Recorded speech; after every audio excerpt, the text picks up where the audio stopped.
সোহেল দা ঈদের তো অফার লাগবে, কিন্তু আমার বাজেট 20,000 টাকা। 17, 15, 16 আমি কিন্তু নেবো না, আমার এয়ার লাগবে। তোমার কাছে কি হবে? দাদা সবার থেকে প্রথমে বলে দিই, মার্কেটে যাই আমি আনছি সবাই আমার কপি করে নিচ্ছে, ভয় লাগছে দাদা। ভালো ভালো মাল বিক্রি করছি, লোকরা উল্টো পাল্টা জায়গায় মাল নিয়ে যাচ্ছে কম দামে। দেখুন আমরা প্রিমিয়ার মাল বিক্রি করি, দেখুন নিয়ে চলে এসেছি। কি আনেন দাদা? আরে তেরি, এটা কি একটু গেস করেন দাদা, গেস করেন কি আছে দাদা? আমি তো বুঝে গেছি, তোমার কমেন্টে জানাও। তো তাড়াতাড়ি কমেন্ট বক্সে জানান এটা কি আছে। এই ভিডিও যদি লাগে তো আমাকে ডিএম করুন, এর ভিডিওটা ছাড়বো, পুরো ডিটেলস দেবো। তাড়াতাড়ি ফলো করে নাও আর কল করে নাও এর প্রি বুকিং এর জন্য, ঠিক আছে? কোনো অ্যাডভান্স লাগবে না, কল করবেন। আর নাহলে নিয়ার বাই আম্বার প্লেস হোটেলের সামনে চলে আসুন, ঠিক আছে? তার অপোজিট সাইডে সব আছে। আইফোন এয়ার এসে গেছে, একবার লুক দিয়ে দেবো নাকি?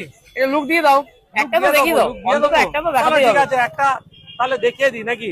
এই দেখো আইফোন এয়ার, ঠিক আছে? কালারটা দেখিয়ে দিচ্ছি, দেখো একবার লুক।